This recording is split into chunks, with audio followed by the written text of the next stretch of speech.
साहब क्लियर रखते हैं और पूरी ट्रांसपेरेंसी के साथ बताते हैं जो भी हो एक्चुअल स्थिति। पहले दिन तो हमें डॉक्टर साहब ने यही कहा था कि देयर आर 5% सड़क चांस दुर्घटना ओनली। में घायल हुए विक्रम को डॉक्टरों ने नई जिंदगी दी है। ट्रक से हुई टक्कर में बेहद गंभीर हालत में विक्रम को अस्पताल में भर्ती करवाया गया। वहीं जैसे दिल्ली और जयपुर जैसे अस्पतालों जैसा या उनसे भी बेहतरीन उपचार भरतपुर में ही खुले एक अस्पताल ने विक्रम को दिया। आज हमारे साथ में उनके भाई मौजूद हैं। जानकारी लेंगे उनसे कि किस तरह से एक्सीडेंट हुआ, किस तरह से वो घटना। साथियों को एक बार अपना परिचय दें और किस तरह से एक्सीडेंट हुआ था वो कहानी एक बार सभी साथियों को बताएं। मेरा नाम विवेक कुमार है, मैं यहीं तहसील भरतपुर में पटवारी हूँ। मेरे भैया निजी पशुधन सहायक हैं। 15 दिसंबर को ये शाम को अपने काम से जा रहे थे पशुओं का इलाज करने, कहाँ ऊँची नगला से दारापुर की ओर रूपबास रोड पे। तो एक ट्रक आ रहा था लोडेड, उसने किसी अन्य वाहन को ओवरटेक करते हुए इनको टक्कर मार दी, जिससे ये रोड पर गंभीर रूप से गिर पड़े और सर में चोट आ गई। उसी समय हमने यहाँ पे इनको भर्ती करवा दिया 25-30 मिनट में। उसके बाद डॉक्टर साहब ने अच्छा रेस्पॉन्स देते हुए और स्टाफ ने अच्छा रेस्पॉन्स देते हुए इनको वेंटिलेटर पे रखा और 8-10 दिन में इनको वेंटिलेटर से बाहर किया। उसके बाद धीरे धीरे ये आंखें खोलने लगे हैं और आंखों को मूव भी करने लगे हैं। जिस समय विवेक जी घटना हुई उस समय विक्रम जी की हालत कैसी थी एक्सीडेंट के जस्ट बाद? स्थिति बहुत ख़राब थी, आंखें बिल्कुल खुल नहीं रही थी, पुतलियां फैल चुकी थीं। पर डॉक्टर साहब ने अपने बेहतरीन रिजल्ट दिए और हमें यहाँ तक लाए। जैसा आप बता रहे हैं कि हालत बहुत ज़्यादा गंभीर थी एक्सीडेंट के जस्ट बाद, तो जैसा आमतौर पर सभी लोग से सोचते हैं, तो आपने बेहतर चिकित्सा सुविधाओं की मांग के चलते आपने दिल्ली या जयपुर कहीं बाहर जाने के बारे में नहीं सोचा? ये काफ़ी लोगों से रिश्तेदारों से हमें सुनने को मिला कि आप यहाँ भरतपुर में क्या कर रहे हैं, आप जयपुर जाओ, दिल्ली जाओ। पर हमें यहाँ का मतलब पूरी पूरी तरह से पारदर्शिता लगी डॉक्टर साहब की, और हमें भी फ़र्क दिखा डॉक्टर मतलब चिकित्सा में। तो हमने सोचा कि बाहर से हमें कोई मतलब नहीं है, यहाँ हमें चीप चिकित्सा मिली है, इतना कुछ नहीं है। पारदर्शिता रखते हैं डॉक्टर साहब, कल क्या हुआ वो बताते हैं, आज क्या करना है वो बताते हैं, कल क्या करना है वो बताते हैं। तो पूरी पारदर्शिता रखते हैं यहाँ पे। एक मतलब प्लान्ड स्ट्रेटेजी के साथ में जी मरीज की फैमिली के साथ में प्रॉपर डिटेल शेयर की जा रही है, किस तरह से इलाज चल रहा है, क्या इम्प्रूवमेंट्स हैं और आगे का प्लान क्या है इलाज को हाँ लेकर, हाँ, उसके ये बारे सारी में। चीज़ें डॉक्टर साहब क्लियर रखते हैं और पूरी ट्रांसपेरेंसी के साथ बताते हैं जो भी हो एक्चुअल स्थिति। पहले दिन तो हमें डॉक्टर साहब ने यही कहा था कि देयर आर 5% चांस ओनली।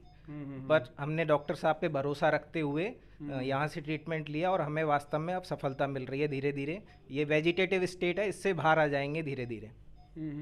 तो अभी कैसी स्थिति बता रहे हैं, क्योंकि उस एक्सीडेंट के जस्ट बाद की आप बता रहे हैं बड़ी भयावह स्थिति थी, अभी जैसे इम्प्रूवमेंट हो रहा है, अभी सुधार हो रहा है, आप बड़ी काफ़ी रिलैक्स लग रहे हैं भाई को लेकर अपने को, तो अभी क्या स्थिति है आगे और कितने किस तरह से ग्रोथ के चांसेस हैं? ये ग्रोथ के चांसेस सर ये है कि मतलब ये ऐसे वेजिटेटिव स्टेट में 1-1.5 महीने में तो होश आता है आदमी को, फिर धीरे धीरे रिकवर करता है वो 6-7 महीने में। ये अपन कंसल्ट कर चुके हैं और सीनियर डॉक्टर्स से, दिल्ली एंड जयपुर।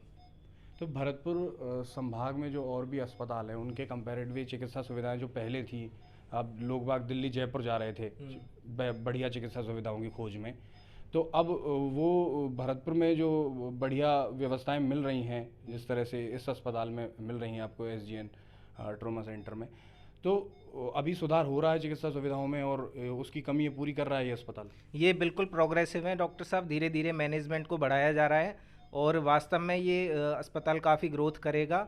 और जैसे अपन को यहाँ 1 महीना हो गया, बाकी हॉस्पिटल्स के बारे में अपन सुनते हैं न्यूरो से संबंधित, तो वो कुछ मतलब पारदर्शिता नहीं रखते और आदमी से ज़्यादा पैसा वगैरह ये वाली बात रहती है। और यहाँ पे चीप है। बाकी हमने 1 महीने से जो भी देख रहे हैं, ज़्यादातर पेशेंट्स यहाँ से सेटिस्फाई होके जाते हैं और हम भी सेटिस्फाई होंगे, ये हमें आशा है पूरी। ये हेडफोन क्यों लगा रखा है, इसका क्या कुछ ये इलाज से संबंध है कुछ इसका? सर इसका जैसे मेरी भी हल्का सा मानना है कि ब्रेन पे साउंड का फ़र्क पड़ता है, तो ये चीज़ मैंने डॉक्टर साहब के सामने रखी थी, तो डॉक्टर साहब ने मेरी बात को एक्सेप्ट किया और कहा हाँ ये भी एक तरीका है ब्रेन में उसका, तो उन्होंने इस चीज़ को अप्लाई किया। तो ये म्यूज़िक थेरेपी अपन इनको मतलब ब्रेन हीलिंग साउंड सुनाते हैं और कुछ म्यूज़िक वगैरह सुनाते हैं जिनसे इनकी मेमोरी में कुछ फ़र्क पड़े। ठीक है, तुम क्या सर, ट्रक जैसे एक्सीडेंट आप बता रहे हैं ट्रक से हुआ था, तो इंजरी कहाँ कहाँ आई थी, क्योंकि ट्रक से तो बहुत भयंकर एक्सीडेंट होगा। वो फॉर्चुनेटली ट्रक की साइड ही लगी थी, जस्ट नीचे नहीं आए थे। तो ट्रक की साइड भी लगने से इनके गिरने से दोनों हाथों में फ्रैक्चर हो गया है, पैर में भी फ्रैक्चर है एंड ब्रेन में लेफ्ट साइड इंट्रावेंट्रिकुलर हेमरेज है, जो कि काफ़ी मतलब भयावह स्थिति होती है। ये है। ऐसा कुछ बता रहे हैं डॉक्टर्स ने, कुछ ब्रेन को सेव करने की कोशिश की, उसके लिए बड़ा कुछ अलग से इलाज किया, बड़ी व्यवस्थाएं की? हाँ, सबसे पहले तो ब्रेन को ही ट्रीट किया जाता है। जब आदमी मतलब ब्रेन ही काम नहीं करेगा तो वो जिएगा कैसे? तो सबसे पहले तो ब्रेन को हील किया गया था 5-6 दिन में, फिर धीरे धीरे वेंटिलेटर पे से हटाया गया था प्रोसेस से, रोज़ रिपोर्ट्स लेते हुए।